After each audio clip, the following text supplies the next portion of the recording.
Magandang araw kaibigan. Sa araw-araw na buhay, madalas nating ikumpara ang ating sarili sa iba.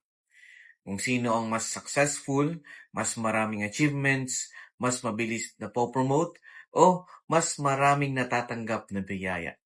Kapag nakita nating mas maganda ang buhay ng iba, minsan napapaisip tayo, bakit siya? Samantalang ako ganito pa rin. Pero ipinapaalala sa atin ng Matthew 20 verse 1 to 16 na hindi kailangang maging kompetisyon ang buhay.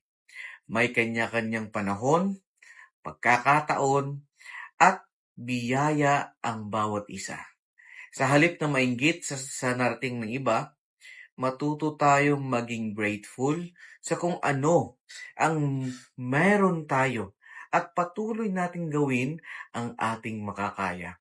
Dahil sa huli, ang tunay na sukatan ng buhay ay hindi kung sino ang mas lamang, kundi kung paano tayo naging mabuting tao sa panahong ipinagkaloob sa atin ng Diyos. Yun lamang po. Maraming salamat.